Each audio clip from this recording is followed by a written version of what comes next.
Sharmila PCC అధ్యక్షురాలుగా తన అన్నని జగన్ రెడ్డి అని సంబోధిస్తూ విరుచుకుపడుతున్నారు. జగన్ సర్కార్పై తీవ్ర స్థాయిలో ధ్వజమెత్తుతున్నారు.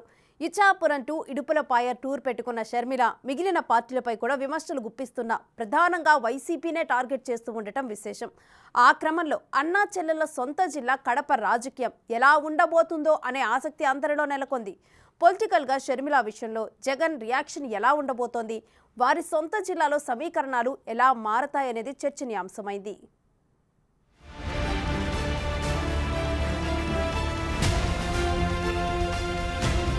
ఇప్పుడు రాష్ట్రమంతా కడప జిల్లా వైపే చూస్తోంది. కడప ప్రాంతంలో రాజకీయ సమీకరణాలు ఎలా ఉండబోతున్నాయనేది ఆసక్తికరంగా తయారైంది. ముఖ్యంగా కడప పార్లమెంటు స్థానం అందరి దృష్టిని ఆకర్షిస్తోంది. ఇప్పుడు పీసీసీ అధ్యక్షురాలు షర్మిల కడప నుంచి పార్లమెంట్ అభ్యర్థిగా పోటీ చేస్తారా? ఒకవేళ షర్మిల పోటీ చేస్తే కడపలో అన్నా చెల్లెళ్ల మధ్య సమరం ఏ విధంగా ఉండబోతోంది? ఆ సవాల్ని ఇద్దరు ఎలా అధిగమిస్తారు అన్న అంశాలపై పెద్ద చర్చలే జరుగుతున్నాయి. ఒకవేళ షర్మిల కడప ఎంపీగా పోటీ చేస్తే వైసీపీ నుంచి ఎవరు నిలబడతారనేది హాట్ టాపిక్గా మారింది. కడప పార్లమెంటు నియోజకవర్గం ఒక రకంగా వైఎస్ ఫ్యామిలీ అడ్డానే చెప్పాలి. కడప ఎంపీగా వైఎస్ కుటుంబ సభ్యులే గెలుస్తూ రావడం రివాజుగా మారింది. అక్కడి నుంచి దివంగత నేతలు వైఎస్, వివేక, వారి తర్వాత ప్రస్తుత సీఎం జగన్ లోక్సభకు భారీ మెజార్టీలతో ఎన్నికయ్యారు. ప్రస్తుతం కడప ఎంపీగా ఉన్న అవినాష్ రెడ్డి కూడా ఆ కుటుంబ సభ్యుడే. 1989లో కడప నుంచి వైఎస్ రాజశేఖర రెడ్డి గెలుపొందిన నాటి నుంచి అక్కడ వారికి ఓటమే లేకుండా పోయింది.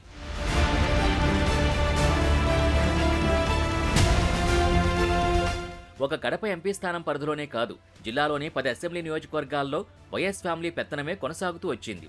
అటువంటి వైఎస్ కుటుంబం ఇప్పుడు రాజకీయంగా చీలిపోయింది. వివేకానందరెడ్డి హత్య జరిగిన కొద్ది రోజుల్లోనే వైఎస్ కుటుంబంలో చీలికలొచ్చాయి. సొంత బాబాయ్ వివేకానందరెడ్డి హత్య కేసు దర్యాప్తులో జాప్యానికి జగనే కారణమన్న టాక్ ఉంది. ఎందుకంటే జగన్కి తమ్ముడయ్యే కడప ఎంపీ అవినాష్ రెడ్డి, అతని తండ్రి ఆ హత్య కేసులో నిందితులు. దాంతో వివేకా కూతురు జగన్తో విభేదించి న్యాయ పోరాటానికి దిగారు. ఇక ఇప్పుడు పీసీసీ అధ్యక్షురాలిగా వైఎస్ షర్మిల కూడా జగన్కి రాజకీయ శత్రువయ్యారు. ముఖ్యంగా విజయమ్మ కూడా షర్మిల వైపే ఉన్నారు. ఇక వివేకా కుమార్తె సునీత కూడా కాంగ్రెస్లో చేరతారన్న ప్రచారం మొదలైంది. సునీత కాంగ్రెస్లో చేరకపోయినా జగన్పై వ్యతిరేకతతో షర్మిల పక్షాన చేరడం మాత్రం ఖాయమంటున్నారు. ఏది ఏమైనా ఇప్పుడు సొంత జిల్లాలో జగన్ టీడీపీ, జనసేనలతో పాటు తల్లి చెల్లెల్ని పొలిటికల్గా ఢీకొట్టాల్సి ఉంది. దాంతో వైఎస్ ఫ్యామిలీ చీలిక ఎవరికి ప్లస్ అవుతుందనేది ఇంట్రెస్టింగ్గా తయారైంది.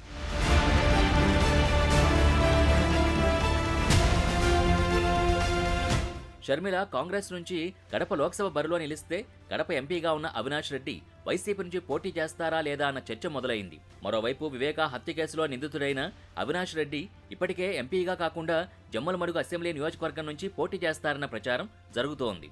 అవినాష్ రెడ్డి ఎంపీ సీట్ నుంచి సైడ్ అయితే వైసీపీ నుంచి మరో వైఎస్ కుటుంబంలోని వారే బరిలో ఉంటారా లేదా వేరే కొత్త వ్యక్తిని రంగంలోకి దించుతారా అన్న అంశంపై పెద్ద డిబేటే నడుస్తోంది జిల్లా వాసుల్లో. ఒకవేళ కొత్త వ్యక్తిని గనక బరిలో దింపితే వైఎస్ కుటుంబం అంతా వన్ సైడ్గా షర్మిలకే సపోర్ట్ చేసే అవకాశం ఉందంటున్నారు. అది జగన్కు తెలుసు కాబట్టే వైసీపీ నుంచి వైఎస్ బంధువునే బరిలోకి దించుతారని అంటున్నారు. అదే జరిగితే ఒకే కుటుంబం నుంచి ఇద్దరు పోటీ పడుతున్నారు కాబట్టి వైఎస్ అభిమానుల్లోనూ చీలిక గ్యారంటీ. ఇప్పటికే తల్లి చెల్లిని జగన్ పట్టించుకోవడం లేదని విపక్షాలు చేస్తున్న విమర్శలతో జనం కూడా దాని గురించి మాట్లాడుకుంటున్నారు. దానికి తోడు వివేకా హత్యతో జిల్లా వ్యాప్తంగా వైఎస్ సునీతపై సానుభూతి కనిపిస్తోంది. ఇలాంటి పరిస్థితుల్లో వైసీపీ ఓటు బ్యాంకుకు కోతపడ్డం ఖాయమన్న అభిప్రాయం వ్యక్తమవుతోంది.